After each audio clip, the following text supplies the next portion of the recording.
الذي لا إله إلا هو الحي القيوم ذو الجلال والإكرام وأتوب إليه. أستغفر الله الذي لا إله إلا هو الحي القيوم ذو الجلال والإكرام وأتوب إليه.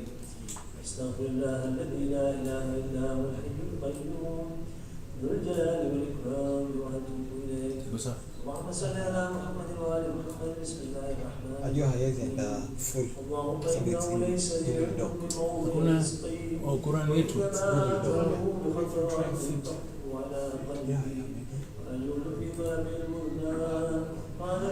Fanya 100%. 100% atoka nje.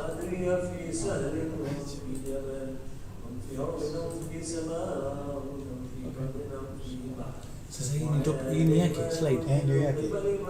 Unajua it's a PowerPoint lakini ana fear if we put it a PowerPoint ita interfere with the phone. Yeah. Because that is Arabic.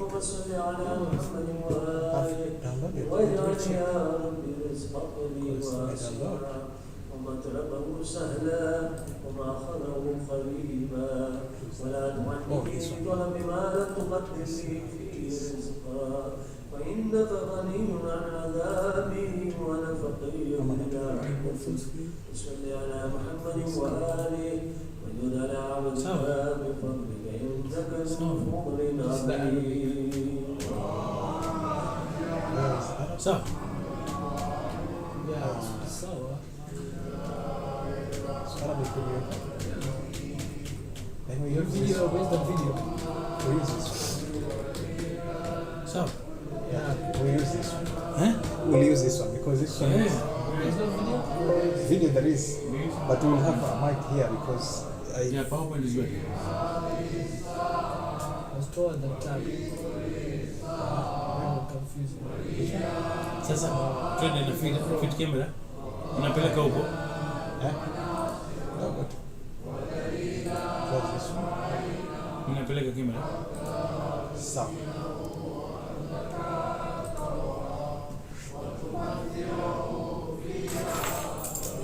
Yeah, see, I think you're better.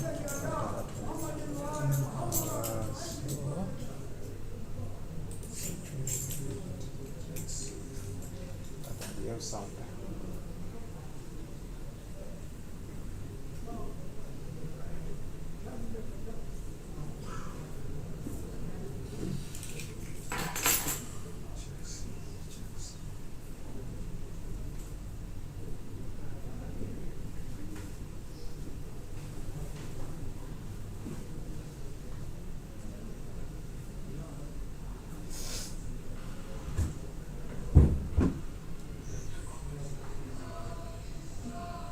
Yeah.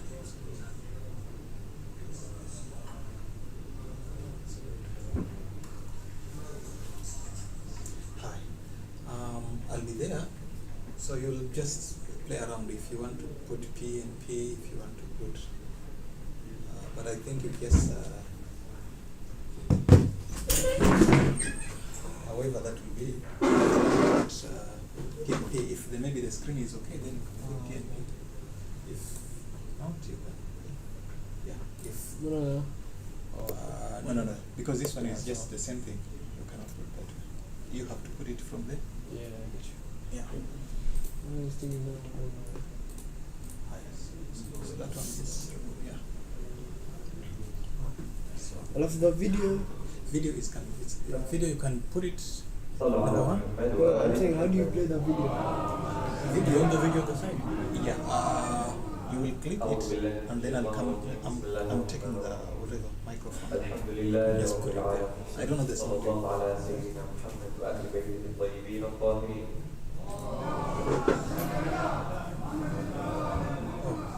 Assalamu alaikum You wa can take the video. rahmatullahi wa barakatuh. Because it's talking. A bit embarrassing for me to stand here because I can see so many of my madrasa teachers here, so please forgive me. But inshallah, I'll share a few reflections that I've had, and inshallah, will be of benefit. Before I begin, I just wanted to explain the notion of living the Quran as you've seen. It's a movement that has begun, and it's something that has been a reminder for us to be able to really move on from just the one-dimensional relationship that we have with the Quran.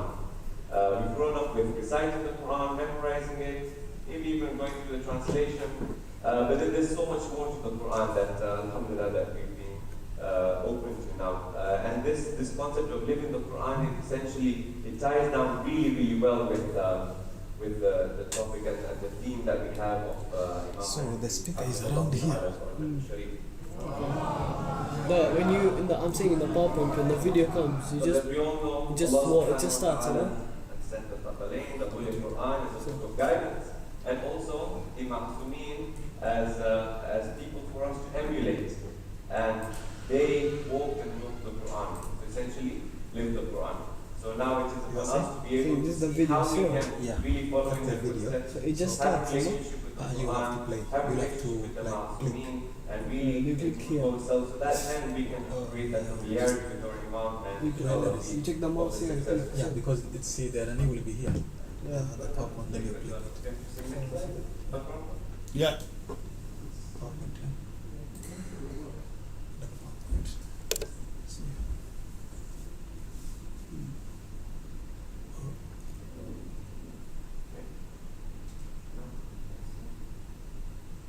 Oh, he's using that. Okay. So, our relationship with the Imam is something that needs to be a bit more active rather than passive. Like we say that we were waiting for the Imam, we were eagerly awaiting for the Imam. What does that actually mean? When we say we want to be more active, what does that mean? Does it mean that I need to be reciting more Quran, I need to be praying, coming to the mosque a lot more? Or is there a bit more to that? So for us to be able to really understand this concept of active intidar, there's a beautiful website that I just wanted to draw your attention to. And that is activeintidar.com. It's a website that was launched a few years ago, and it's a beautiful resource where there's so many talks, so many articles talking about our relationship with the Imam, and talking about how we can really create a better relationship and actively await for our Imam. And you can see there's so many scholars that have contributed. One scholar says Mahdi, and there was a beautiful piece on there that I hope we can see the video or hear it. Okay, you just click. Yeah, and you click again so that it can play. Then you go to the. It's on the back, okay? Yeah. Well, let's not start.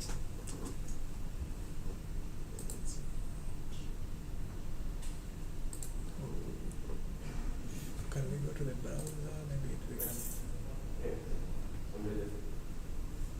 Anyway, don't worry. I'll try and explain. I'll do a bad job of it, right? Inshallah. So, essentially, he was saying that just the way when we have a loved one, our children, our parents, that are away from us, a lot of times they occupy our thoughts. And we're thinking about them and we're feeling, okay, how are they feeling? How are they doing?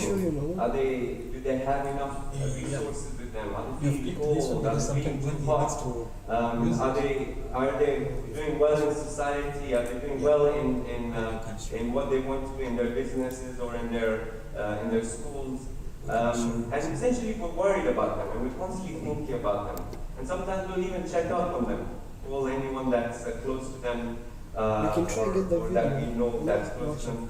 So you can try get the video from that. About our Imam? Why don't we have this occupying thoughts in our mind about our Imam? Why don't we think about him a lot more than just what we think of Sha'ban when we have Imam Mahdi or Fridays? If we realize that our Imam is our leader and someone who is going to lead us towards salvation, towards ultimate success, then we need to be thinking about our Imam a lot more. And one of the things that he mentioned that could be a good idea is having an empty photo frame. Having an empty photo frame in a prominent place in our house, just so that then every time we look at that photo frame, we can think, when our Imam comes, inshallah, one day we can have his picture on there. But in the meantime, rather than just keeping empty, maybe we can use this opportunity to write something in that photo frame essentially characteristics that I need to improve on so that I can become a better person. And there was a beautiful example from the story of Prophet Yusuf, where towards the end, when the 11 brothers come to Yusuf, and he recognizes them, but they don't recognize him. And essentially, when we talk about the concept of ghaiba, our Imam recognizes us, but perhaps we don't recognize our Imam. So what is it that we're missing that we can't recognize our Imam? Furthermore, as we can see in the story of Yusuf, there is this one, his brother Binyamin, who is a very, very good individual. And therefore, Prophet Yusuf wants to stay near Binyamin. He wants him to stay with him. He wants to stay close to him. So what does he do? He makes up a scenario such that then Binyamin is forced to stay with him, and the rest of the brothers have to go back to their town. So what if we had those similar spiritual qualities, or we had those characteristics that our Imam wanted and loved for us to be next to him? So much so that he can then create that situation for us, so that then we can be close to him all the time. And then when he reappears, we are of those that are familiar to him. And after 6 minutes. So essentially, what I want to do is go through a few scenarios from the story of Yusuf alayhi salam, and see what are those characteristics that we can pick out from that, and then essentially bring it to life. So we all know that the surah of Yusuf, Allah subhanahu wa ta'ala says it's ahsan al-qasas, the best of stories. So clearly when someone tells you, if I'm going to tell you a story, or we hear a story, when Shahid is going to tell us a story, and he tells you have to listen to this. Trust me, this is the best story you'll ever listen to. Because I know Shahid, I know he doesn't beat around the bush, I will want to listen to it. Now when Allah subhanahu wa ta'ala is telling me this is ahsan al-qasas, then of course I need to listen to it. Of course I need to make myself familiar with it. Of course I need to then look into it more deeper and see what is Allah subhanahu wa ta'ala trying to tell me. So inshallah, today we'll begin that process. So the first thing is... so no more video. No video now. I think when you look at the story, you can either look at the whole story of Prophet Yusuf in a negative lens or a positive lens.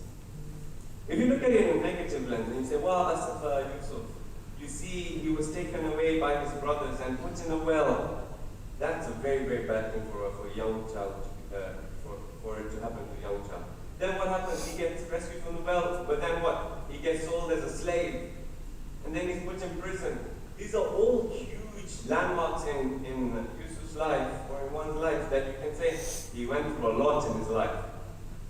But then if we flip the script and we look at it in a more positive lens, what happened?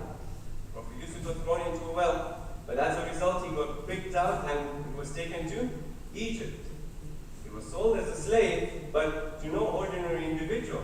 He went to the king, the Aziz of Egypt, and he was brought up there. And he went to prison. But in prison, what happened? He interpreted a couple of dreams with his cellmates, and as a result, one of his cellmates remembered at the end and told the Aziz, and then the Aziz took him out of prison so that he can interpret the Aziz's dream. Furthermore, that dream that was interpreted, if Yusuf was not in prison and did not tell his cellmate about his ability to interpret the dream, then what would have happened? So many people would have been affected by the famine, right? We know the story, 7 years of growth and then 7 years of famine. So imagine if this whole process did not happen. Allah subhanahu wa ta'ala did not make this whole process happen. A lot of people would have been affected by it. So as a result, I think one of the lessons that we can take out from that is that we need to frame things a lot more positively. Yes, things happen in our lives that are in our control. Things happen in our life that are not in our control. Things that are in our control, we make sure that we do it to the best of our abilities. But things that are not in our control, it's natural to feel sad. It's natural to feel emotional about it. But we need to remember that Allah subhanahu wa ta'ala is planning this all out for us. So that today we may not notice the circumstances of our events, but tomorrow we'll know. And then we'll thank Allah subhanahu wa ta'ala. And the beautiful thing is that Allah subhanahu wa ta'ala uses this perceived hardship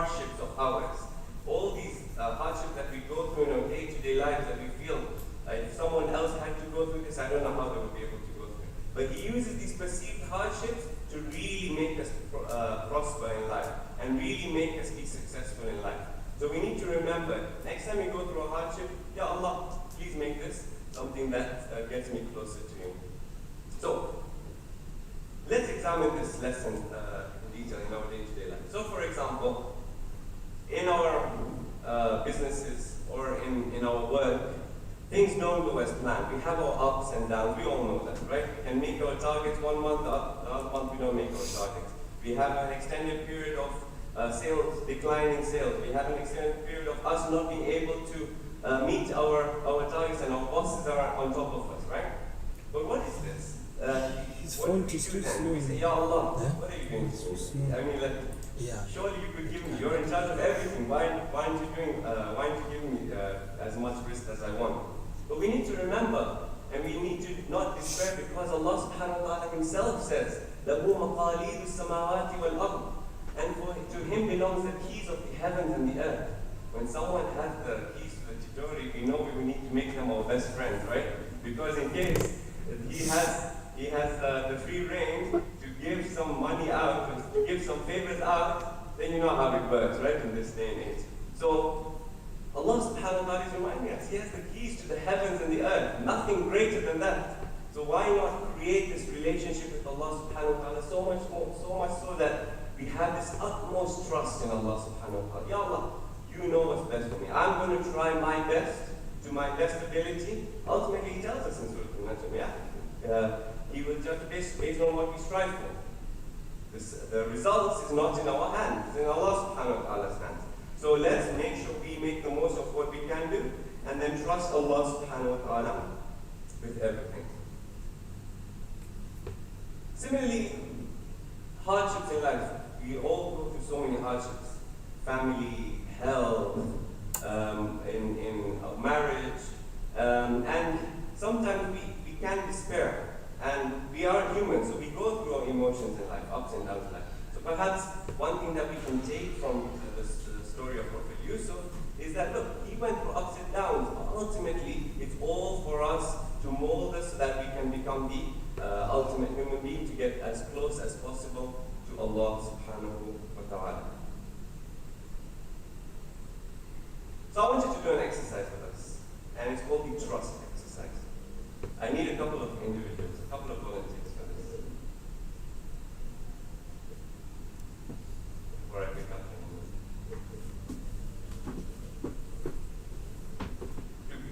two individuals.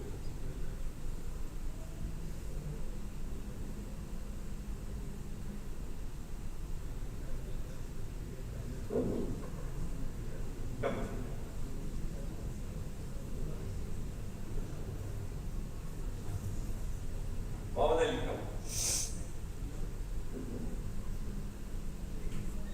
So, the trust exercise goes as follows.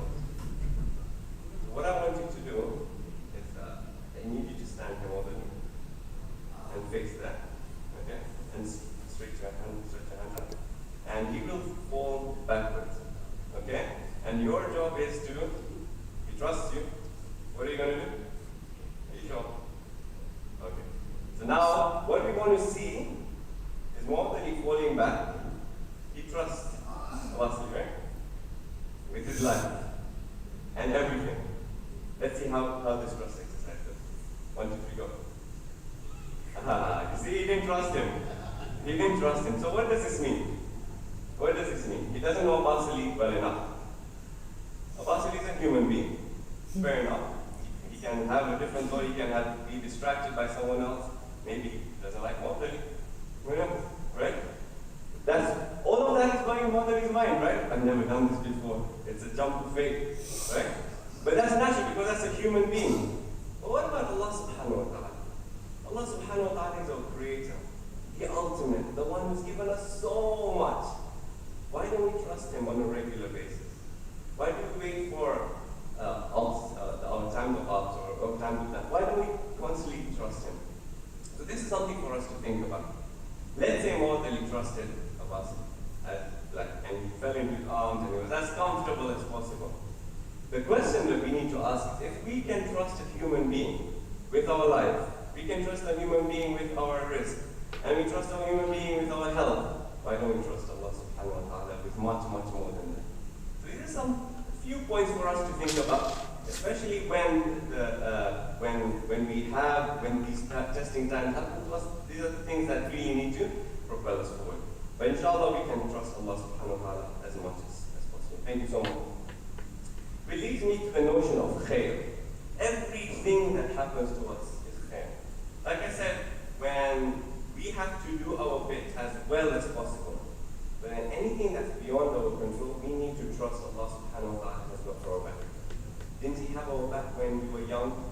Our parents had no clue on how to raise us or feed us, and Allah subhanahu wa ta'ala inspired them. Allah subhanahu wa ta'ala gave them the energy and the knowledge to teach us and to nurture us. Didn't Allah subhanahu wa ta'ala look after us when we grew up? And like our bodies as well. We have no control of how we grow. Allah subhanahu wa ta'ala is looking after us.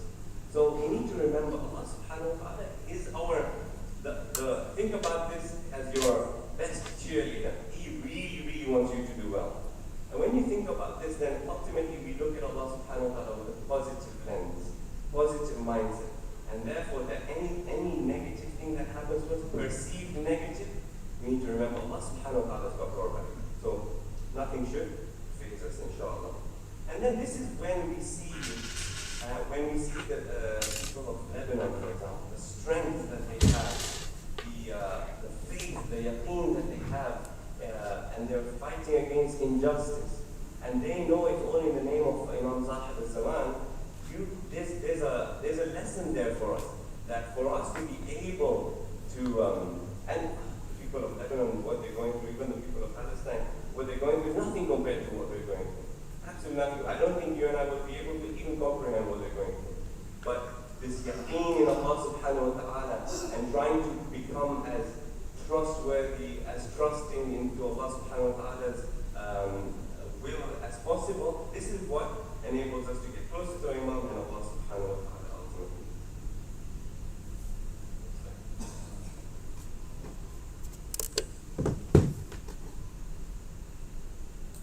Then let me take you to the next phase. And the correct response to temptation. So we all know there was a part of the story where Zulaykha really wants to seduce Prophet Yusuf. She locked the door, like not just a normal locking, but a proper locking, and wanted to make sure that no one was there, and no one could see anything. She even put a cover on the item. That's how much she didn't want anyone to see, right? And then what's Prophet Yusuf's response to this? قال معاذ الله. Straight away. God forbid. Seek refuge. And then what did he say? إِنَّهُ رَبِّي أَحْسَنَ مَثْوَايَ. My Lord has given me a good abode. Yeah? So now, there are a couple of things here. The first thing is, he said straight away, ma'adallah. Don't even open the door or leave the door ajar even a bit for that thought to come in. Because what happens? Shaitan is very, very powerful. When we keep that door open, even for a bit, or entertain even the thought, then he takes full advantage. Because what happens? He starts making us question. No one will know about it. But it's very small. I mean, like, everyone does it. Without doing this, I can't survive. We all know what's right? If everyone's doing it, why shouldn't I do it? All of these questions we're just opening that door and keeping open that door a bit for then Shaitan to just come and take over. So we need to take maybe this lesson from Prophet Yusuf. He did not entertain that thought even one bit. Like he didn't even think, oh, nobody here. Like straight away, then what did he say? Allah subhanahu wa ta'ala looked after me. Now there are two ways of the Fasir say potentially two ways. It could be Allah subhanahu wa ta'ala, it could be the Aziz. But if we look at it from this point of view, that he's pointing towards Allah subhanahu wa ta'ala has looked after me, such a beautiful lesson here. Because if you look at it this way, he's thinking, look at all the beautiful things Allah subhanahu wa ta'ala has given me in my life. When you think about it, if a human being, if a person gives you a loan, for example, for further studies, or if a person gives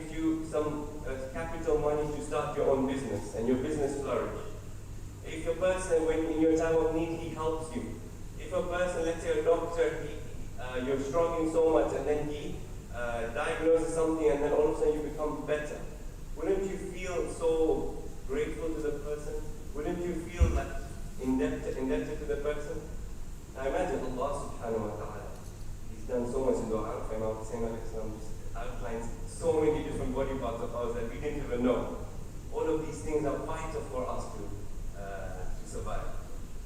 When was the last time you thought about breathing? All of a sudden everyone think about breathing.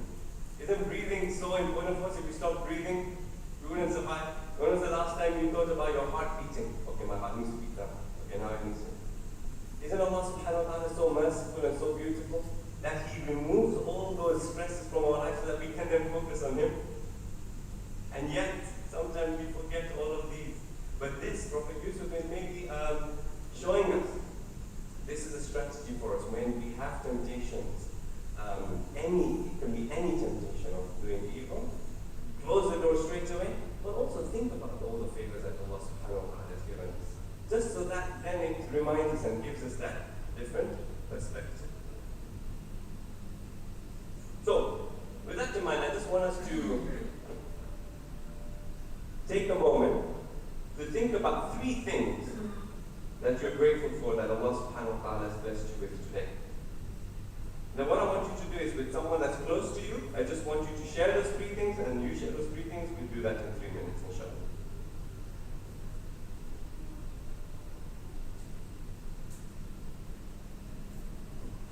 So, we want to try and get used to thinking about all the favors that Allah subhanahu wa ta'ala has given us. Every moment of our life. We mentioned breathing, heartbeat, but there's so many other things, smaller things, bigger things, things that we don't realize, things that we realize. I want us to think about 3 things that Allah subhanahu wa ta'ala has blessed us with, or that you think about today. And tell Ya Allah, thank you so much for this, Ya Allah, thank you so much for that, Ya Allah, thank you so much for that. Once you've done that, then you discuss and you share that with someone sitting next to you, so that then at least we can help inspire each other. Make sense? Yes? So being grateful for 3 things and then discussing it and sharing that with the person sitting next to us.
Yeah. I'll come more. What is this? Yes.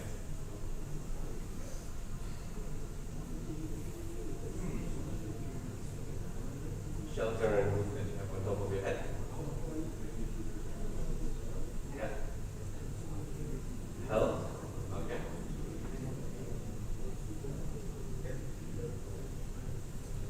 Rizq. Ahsantum. Ahsantum. Wealth. What do you expect?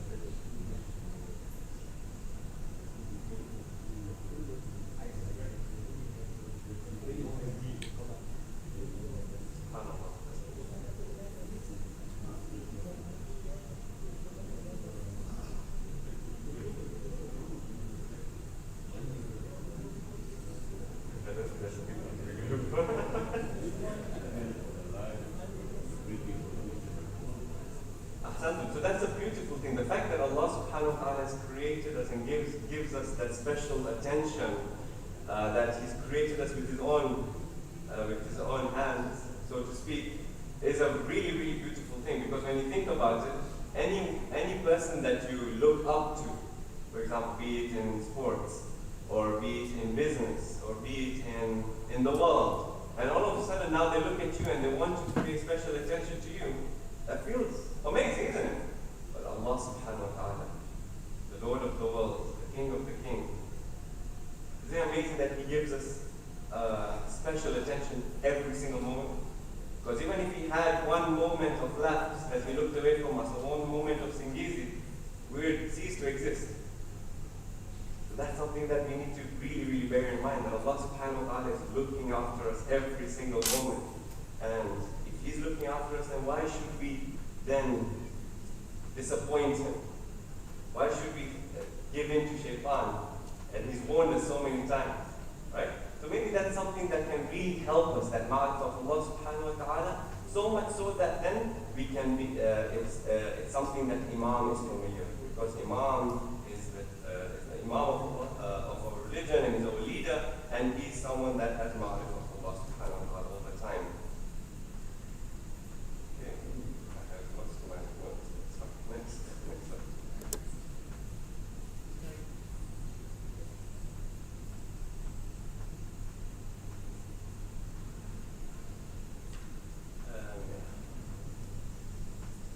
And the third thing that I wanted to just highlight from the story of Prophet Yusuf is the power of unconditional forgiveness.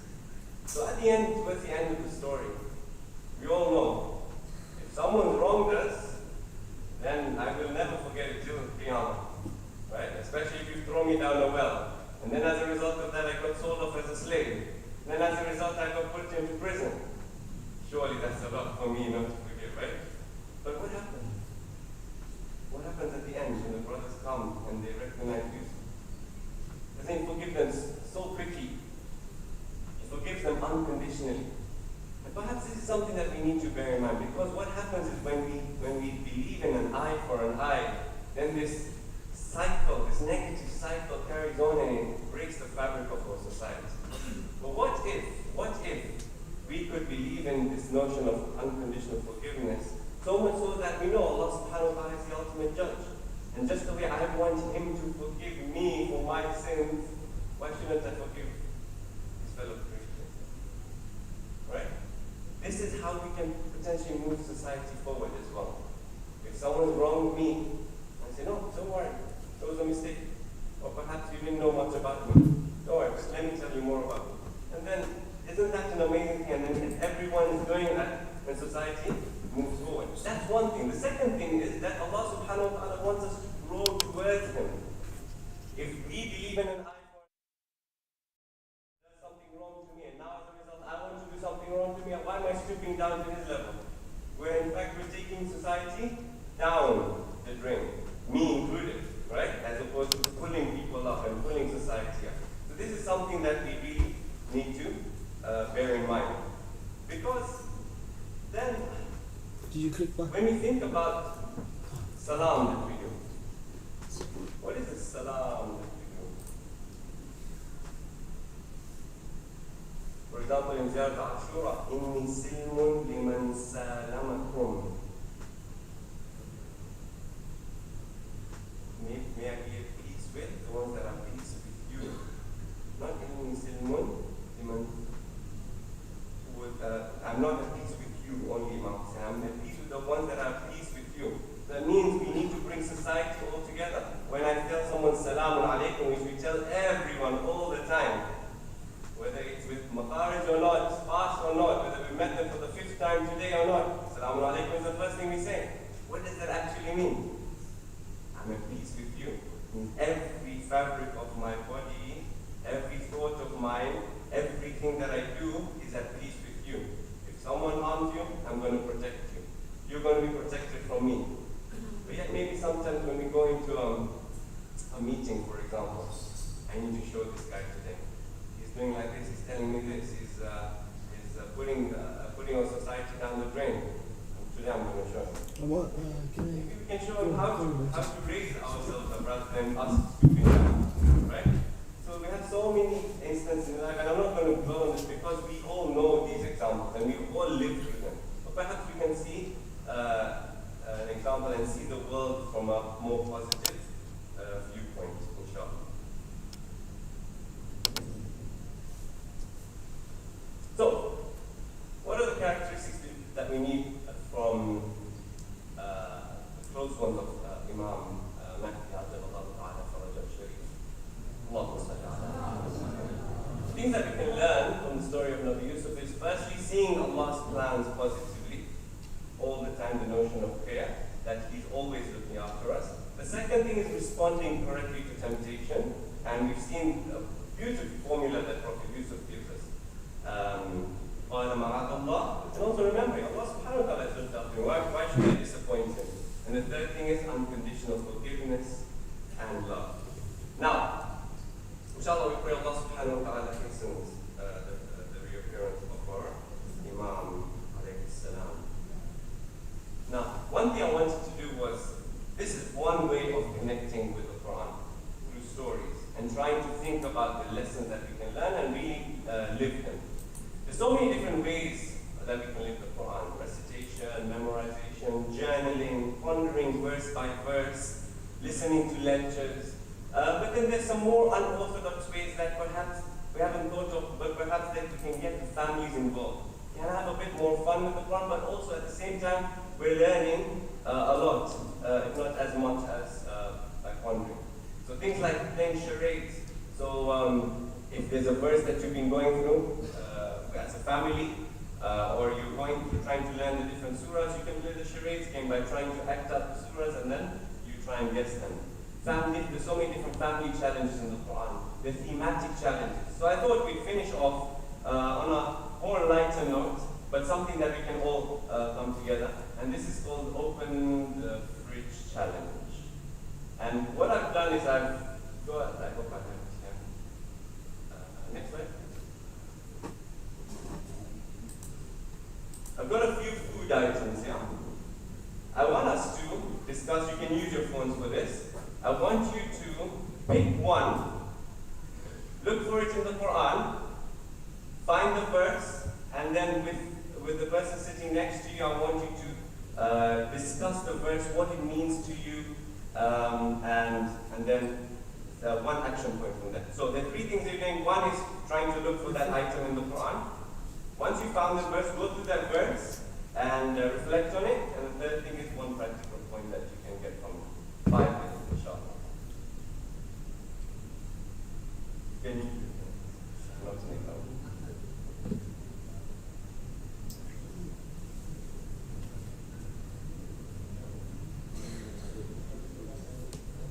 So there's milk, there's onion, there's pomegranate, there's honey. Unfortunately, this is the best picture I could get of dal. Every time I come to Mombasa, I really want to try the dal because when growing up, that was the best dish that we used as Niyaz. Sorry. But maybe one day you can sort me out Just the with water. dal. You want But that's done.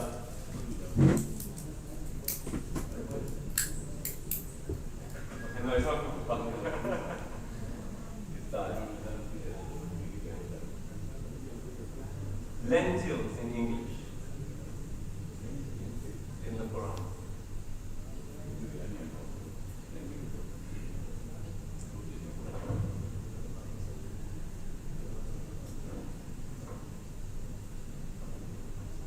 of the ladies are ready, if you can go ahead.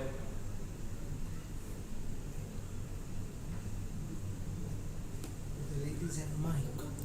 The ladies, there was no mic. We need to send it upstairs.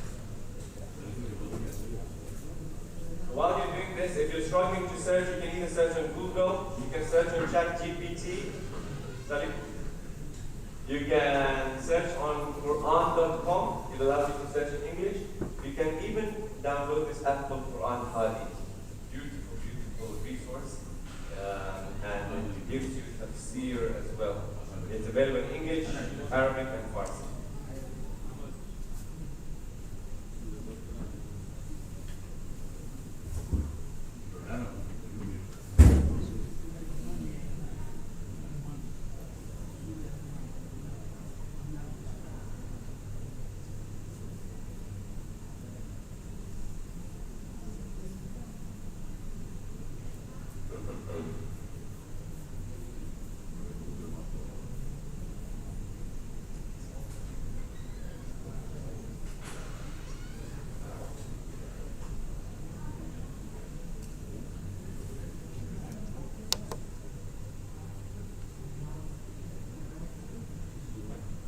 Okay, ladies, we're ready when you are, inshallah.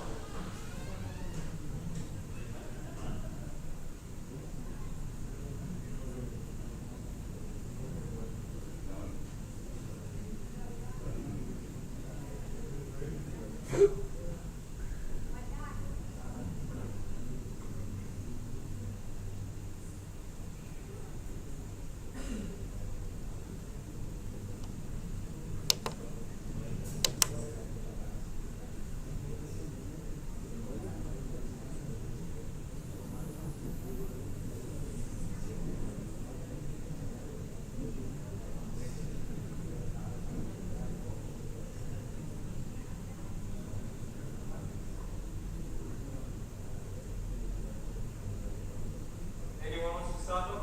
Anyone ready?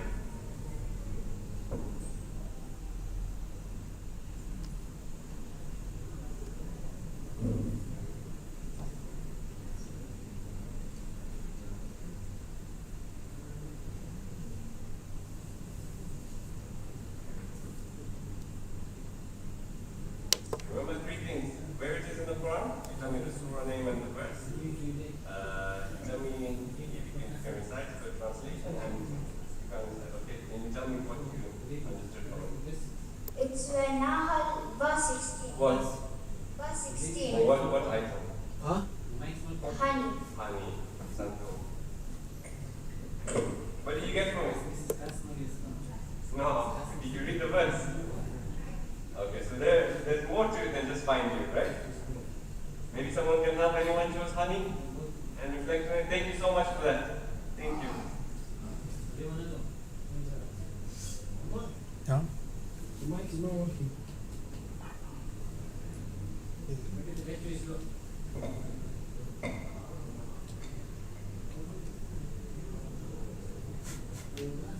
Anyone?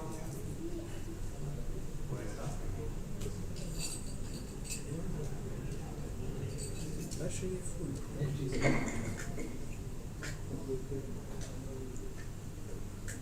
Put it room Okay, good. I'll come around. Put it room. It's smelly. Everyone's looking down on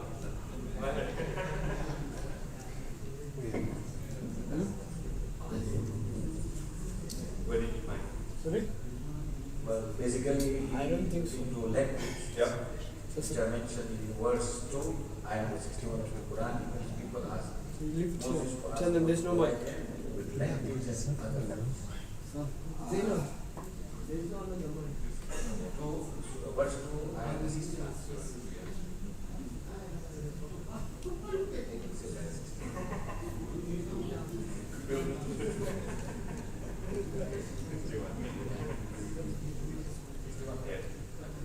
Any reflections on that? Mama, can you get the other mic? Well, and then available food source fill the heart with sympathy and wash eyes with tears and take away pride.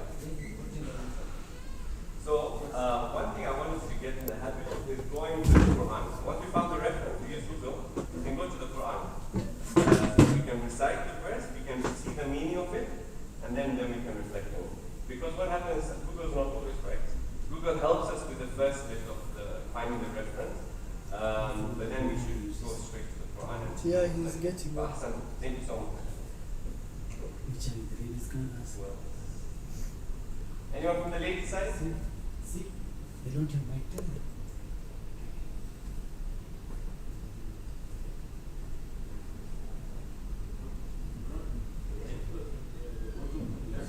This one. Is it that or something? That is something. Gale what's it? Let's go, inshallah.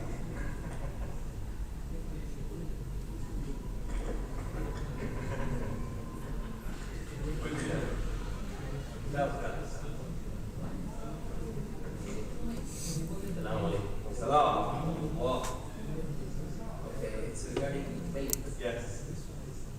Surah Nahl, Yeah. ayat number 66. What does it say?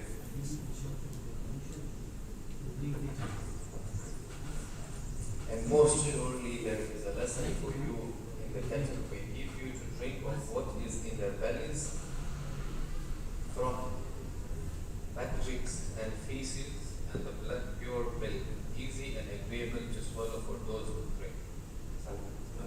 When we reflect on that, what comes to mind? That are fed from waste. We are drinking something very healthy. Okay. So we should be grateful that Allah has made things available for us from feces and stuff. Isn't it amazing, subhanAllah, that It is. I think that something so pure and just that's come up with something. Thank you. Anyone else? Ji.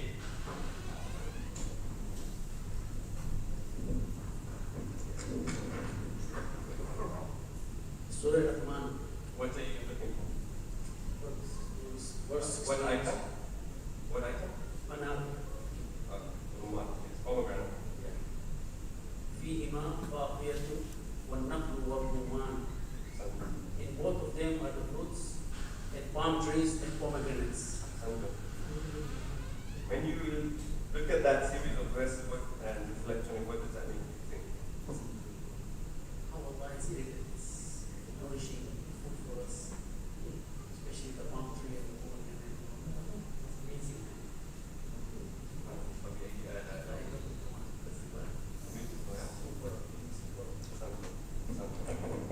So you know when thank you so much for that.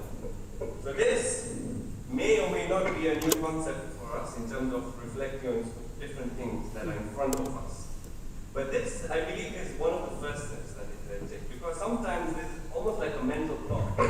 How do I read the tafsir? It might be so deep, or how do I look into the Quran a bit more?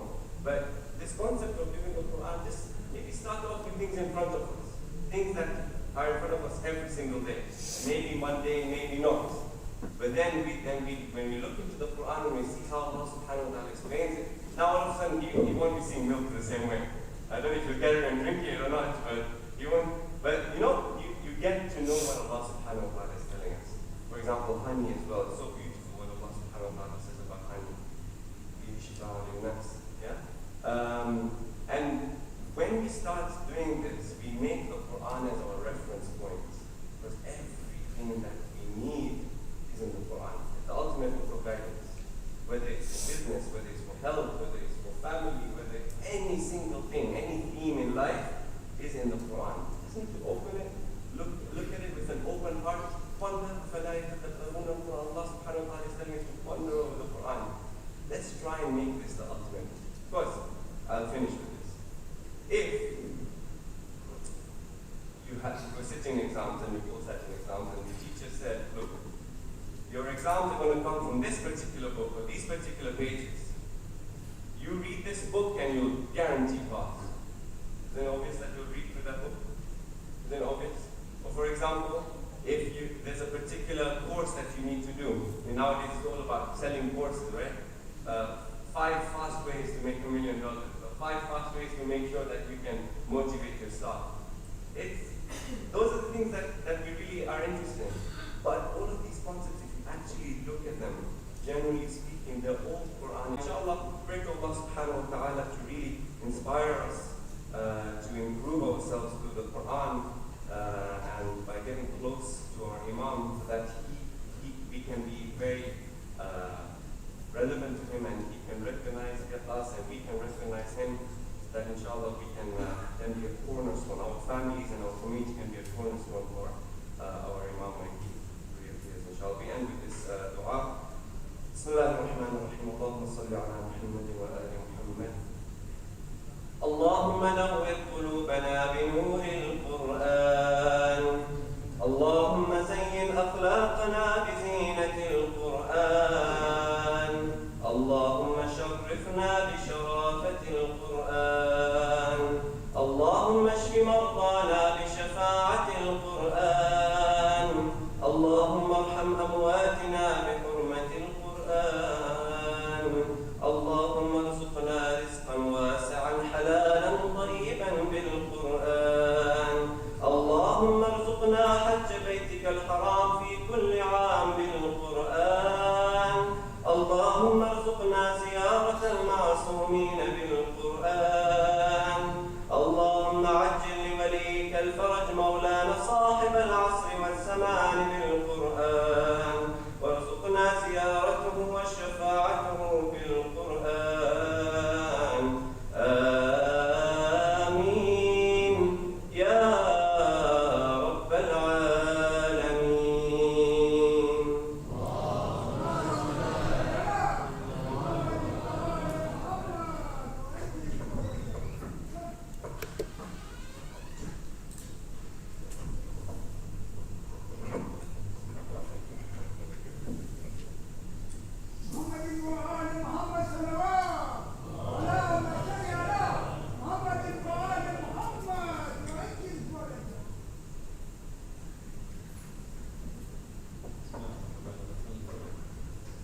اللهم صل على محمد وآل محمد.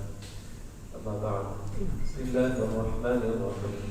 فلما دخلوا عليه قالوا يا أيها العزيز مسنا وأهلنا الضر وجئنا ببضاعة مزجاة فأوف لنا الكيل وتصدق علينا إن الله يجزي المتصدقين. صدق الله العلي العظيم. صلوا على محمد وآله الطاهرين. اللهم صل على محمد وآل محمد.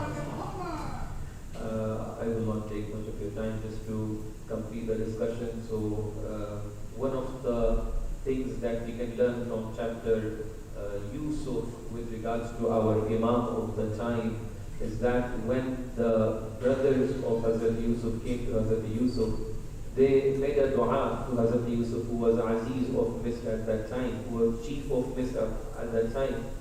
So the way the brothers did a dua, it is very similar to our situation right now.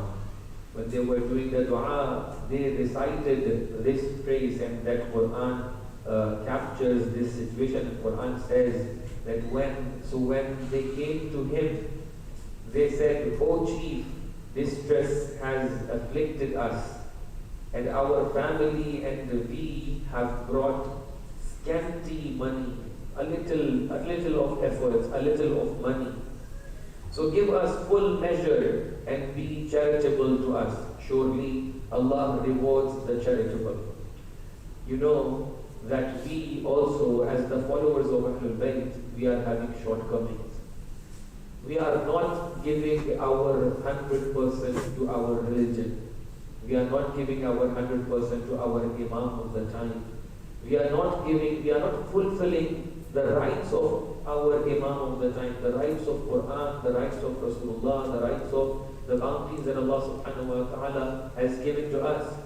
So this is us who are doing the dua to Allah subhanahu wa ta'ala. Oh Allah, we are having so many shortcomings. The way the brothers of Hazrat Yusuf, they were having many shortcomings, but still they said, فَأَوْفِي لَنَا الْكَيْلِ, you give us full measure, you be charitable, وَتَصَدَّقْ عَلَيْنَا, ہمارے اوپر صدقہ دے دیجئے. تو ہم بھی امام کی بارگاہ میں, پروردگار کی بارگاہ میں یہ آج اعلان کرنا چاہتے ہیں کہ اے پروردگار, ہم جانتے ہیں کہ ہماری خطائیں بہت ہیں. اے پروردگار, ہم جانتے ہیں کہ ہم نے کچھ بھی اچھا نہ کیا ہے, لیکن ہم جانتے ہیں کہ ان اللہ یجزی المتصدقین و ان اللہ یحب المتصدقین. اے پروردگار, ہم یہ بھی جانتے ہیں کہ تو ان لوگوں کو بہت چاہتا ہے کہ جو صدقہ دیتے ہیں. تو پروردگار, ہمارے اوپر بھی یہ صدقہ دے دے تاکہ ہم اپنے وقت کے امام کو دیکھ سکیں, ہم اپنے وقت کے امام کی زیارت کر سکیں. سورہ یوسف ہمیں یہ بتاتا ہے ہمارے پاس کم ہو, لیکن کیونکہ جس سے ہم مانگ رہے ہیں اس کے پاس زیادہ ہے, تو ہم اس سے زیادہ کی مانگ کر سکتے ہیں. اور آخری چیز کہ جو سورہ یوسف ہمیں سکھاتا ہے وہ یہ ہے کہ دو حجتوں کے درمیان جب کوئی حجت سامنے سے چلی جاتی ہے, جب اللہ کا بنایا ہوا نمائندہ سامنے سے نظروں سے اوجھل ہو جاتا ہے, تو انسان کو کتنی تڑپ ہونا چاہیے, یہ حضرت یعقوب سے ہمیں سیکھنا چاہیے. امام صادق علیہ السلام ارشاد فرماتے ہیں, اللہم صلی علی محمد و علی محمد, کہ بکاؤن خمس, کہ جو بہت زیادہ گریا کرتے تھے وہ 5 تھے. ان میں سے حضرت آدم پہلے تھے, اس کے بعد جناب یعقوب اور جناب یوسف بکا ہیں. کیوں اتنا زیادہ گریا کر رہے تھے وہ ہمیں بتا رہے, قرآن کی آیتیں ہمیں بتا رہی ہیں کہ جب کوئی حجت الہی, جب اللہ کا منتخب نمائندہ تمہاری آنکھوں کے سامنے سے چلا جائے, تو it shouldn't be like any other incident. You have to change yourself in a way that Hazrat Yaqub changed himself. The way he was crying, weeping day and night, that people were coming to him and saying that, okay, this is enough. To what extent you are going to bother yourself? Hazrat Yusuf also, he was weeping in a way that the people who were living with him in the prison, they came to him and said, if you want to cry, you cry in the morning so we can sleep at the night. If you are crying, cry in the night so we can sleep in the morning. This is the way when we are away from the ma'soom, when we are away from Hujjat, we have to be. So we need to look back. From the ayat of Quran, we need to understand, are we the way Hazrat Yaqub was? Are we the way Hazrat Yusuf was when the Hujjat of Ilahi was away from them? اور اسی حدیث کے آگے امام ارشاد فرماتے ہیں کہ گریہ کرنے والوں میں تیسرا فرق وہ ہے کہ جس نے اتنا گریہ کیا کہ جب اس کے بابا اس دنیا سے چلے گئے تھے, وہ جناب سیدہ تھی, کہ لوگوں نے کہا کہ آپ مدینے میں گریہ نہ کریں, آپ اتنا مدینے میں گریہ کرتی ہیں کہ ہمارا چین, ہمارا آرام ختم ہو گیا ہے, تو اب جناب سیدہ مدینے کے باہر جا کر گریہ کرتی تھی. اور 5ویں ذات وہ ذات ہے کہ جس نے اتنا گریہ کیا کہ تاریخ نے بتایا کہ امام سجاد یا 20 سال یا 40 سال تک گریہ کرتے رہے. جب بھی کھانے کو دیکھتے تھے گریہ کرتے تھے, جب بھی پانی کو دیکھتے تھے گریہ کرتے تھے, جب کسی ذبیحہ کو دیکھتے تھے جا کر پوچھتے تھے, بھائی تم نے اس جانور کو پانی دے دیا, کھانا کھلا دیا. لوگ اپنے جانوروں کو چھپا لیا کرتے تھے کہیں امام سجاد جانور کو ذبح کرتے ہوئے نہ دیکھ لے.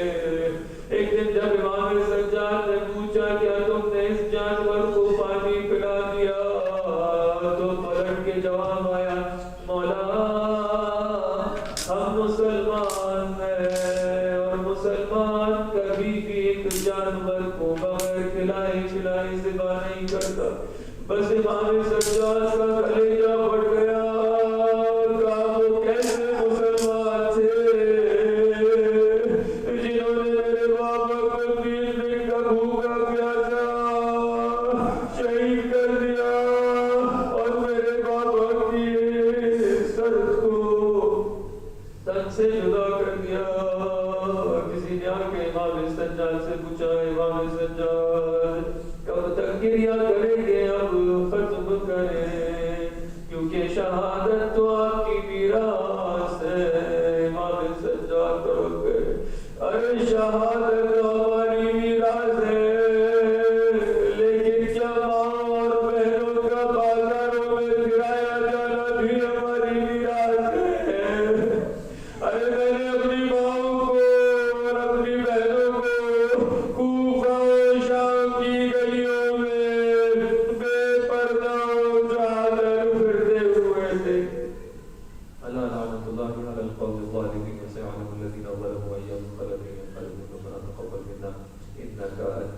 العليم رحم الله من قرأ سورة المباركة الفاتحة مع الصلوات اللهم صل على محمد وعلى محمد.